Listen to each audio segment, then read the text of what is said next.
concept of authenticity has been a part of our humanity since we've been humans. Real, genuine, authentic people are magnetic. They're disarming, even comforting. They are transparent and honest about their imperfections, and most definitely do not hide that they're a work in progress. There are many facets to authenticity, and tonight I'm going to talk about authenticity as it relates to our personal truth, or our beliefs, if you will. I will share my thoughts on what it is, how we can find it, and why I believe the search for it is critical to making our world, our communities, our organizations, and ourselves better. I'm going to share my own journey towards authenticity, and as illustration, draw a few parallels between my search and the classic Disney movie Pinocchio, which is based on a true story. Don't tell me otherwise. If you're not familiar with the movie, Geppetto, a humble craftsman with no children of his own, carves a marionette named Pinocchio from a piece of wood. But Geppetto is sad that his creation has no life, apart from the pulling of the strings that he does. And at night, as his cat and his fish attempt to go to sleep, he sees the first star of the night and he makes a wish. And he wishes that Pinocchio would be real. He wishes that Pinocchio would be real. And while he sleeps, the blue fairy comes down and she grants Pinocchio life, but she doesn't make him real. She leaves the work of being real up to Pinocchio. He must prove himself brave, truthful, and unselfish in order to be real, the blue fairy tells him. As a kid, I love that movie. The movie, not the book. The book, Pinocchio, is pretty sadistic. It gets real dark. But the movie, there are a few things that resonated with little kid me about the story. It's a story of bravery, redemption, a quest to be real, and a journey towards authenticity that I subconsciously longed to be on, though I didn't understand or start until much later in life.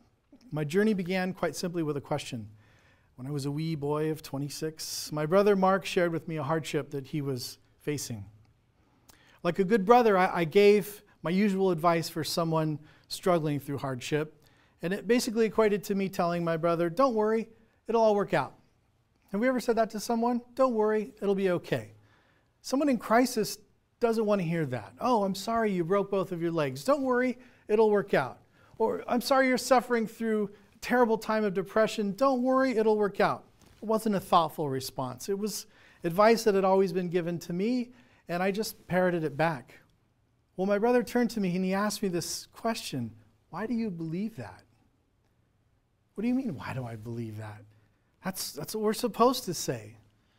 Everything always works out, right? I mean, doesn't it? My wise brother, who is 6 months older than me, figure that one out.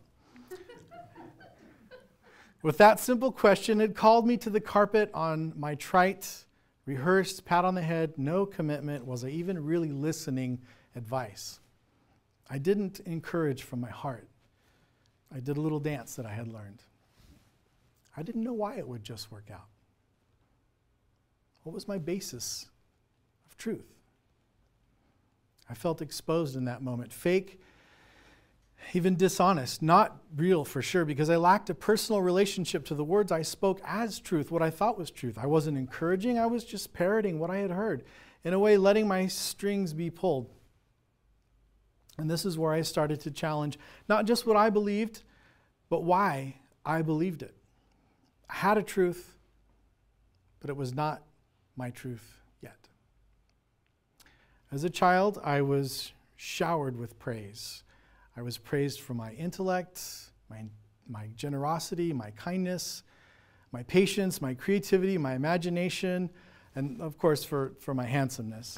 I really believed that I was the best at all of the things. I mean, my mom said it, so how could it not be true? Later in life, this helped me grow into a gigantic, arrogant ass and insufferable know-it-all.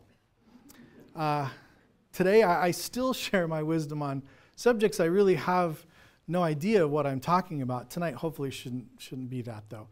One Saturday when I was in the 2nd grade, my friend Leo invited me over to help he and his dad re-asphalt their driveway.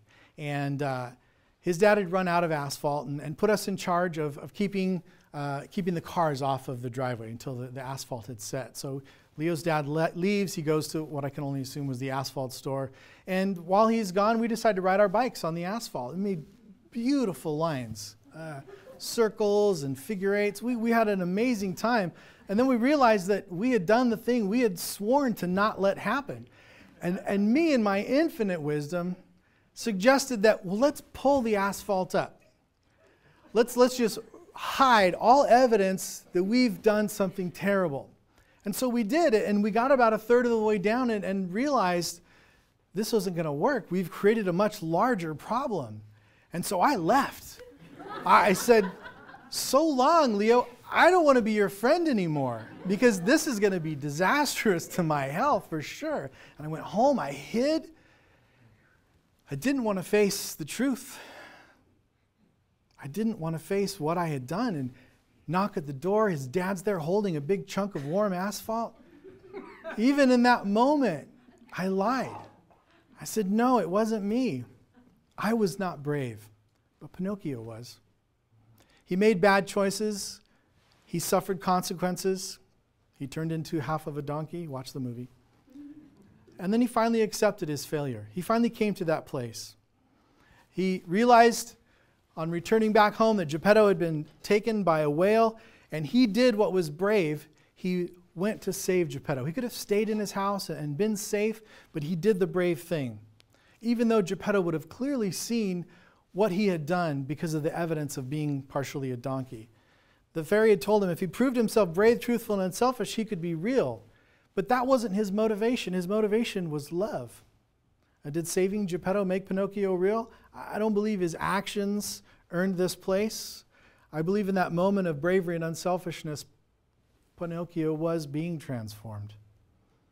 He was transformed in his heart and his mind by that choice that he made. He made a choice to face his failure for what it was.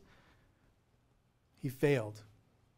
And he did the right thing. He adapted and then did what he knew was right. For us in the real world, I believe the evolutionary process of authenticity is just like the blue fairy said, having bravery in the face of consequences, standing for truth and letting our actions be unselfish, taking a stand for something, believing in something, choosing a truth is not bravery unless we're brave enough to share it with the world, unless we're brave enough to allow our truth to be known.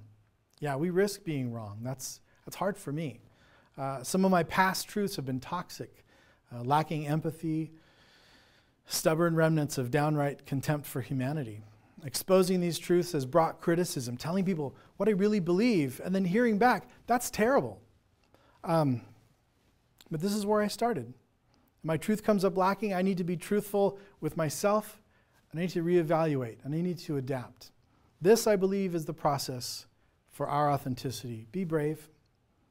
Stand up for what you believe. Be truthful.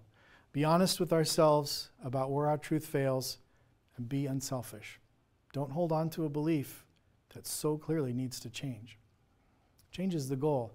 Authenticity is about reevaluating your truth, adapting it. What if right now your currently held ideologies and beliefs were the same ones you had when you were in 6th grade, or maybe when you were in college? Every season of our lives brings new understanding of ourselves and the world around us. Will you really hold on to something just because you're too afraid to be wrong about it? Will you be obstinate, refusing to reevaluate what you believe and live with a lie because it's easy? Those who are inflexible in their ideologies, I believe, will never find authenticity. Authenticity is an action, a continual search for what's real for you. The philosopher Socrates believed in the value of our personal search so much that he was willing to die for it. He was brought to trial in the Greek court for impiety and corruption. He had questioned the Greek gods, not what they said, but the number of them. Why do we believe these gods are who they are? And he taught his students to do the same, not to question their faith, but to question why they believed what they believed. Can you imagine a governing body saying, no, we will not accept another truth because it's always been that way? Free thought is dangerous. The bravery of Socrates. He had not lost his faith. He was simply re-examining why he had faith to begin with. Could it be truly called faith without examination? He was encouraging his followers to do the same by his example. Examine your own truth and make it your own. Authenticity is something that's real. It's truth. It's our belief that's been examined, reevaluated, decided on. It's not a reward. It's not a place that we get to, a step or a plateau. It's a growing, living thing. It's changing and being brave enough to make that change. Being brave enough to be changed. My brother and I grew up in a tiny country community for a section of our life. My dad was often foreman on construction jobs, which allowed him the privilege of bringing home tons of construction materials from jobs. And for two boys, a large fenceless property and endless supply of building materials meant many summer months and weekends of creating stuff. We built a dock when the property next door flooded. We built a tiny house for our cats and a tinier one for my pet mouse, Joe. We built an island prison to hold our sister in and then promptly forgot about her. I'm sorry, Laura. We built a condo on top of our well house, complete with a trapdoor and an elevator that worked one time and killed my brother's pet chicken. One project, I believe it was the tiny house for cats. Mark, my brother, was, in my opinion, hammering incorrectly. I being the insufferable know-it-all that I was, explained how he should be hammering. I told him, Mark, do you want me to show you how to do that? And he said, what if I just want to do it wrong? Just let me. I was perplexed. Why would he not want to do it the right way? The more important question, though, that looking back now is, what if my way was not the right way? Can I force my authenticity or my truth on someone else? We can't. We can't force it on the world. What we can do, though, is model it. Searching for authenticity, I believe, changes us, and it challenges us, and it causes us to grow and to be continually the very best version of ourselves that we can be. Being honest and brave and unselfish are the best traits in humanity. And when we demonstrate these, I believe the world will listen. Authenticity is an ongoing process. Continually push ourselves to find, evaluate, and adapt our own truth. It's an achievement, it's a vision, it's something that directs our lives, something we strive for. And if authenticity is alive, growing as we feed it in us, then why can't we have authentic households and authentic workplaces, authentic communities? I'm in awe of the risk takers, the truth seekers, and the failures in this world. Not only are they changing their lives, but they're changing the world around them. Think of all the people doing amazing work in our community. Authentically encourage authenticity in others by being authentic yourself. I want to encourage you, in closing, to be brave, truthful, and unselfish. Allow your ideologies to fail, and never stop searching for your truth. While we're finding our personal authenticity, maybe we can help the world find its own. Thank you.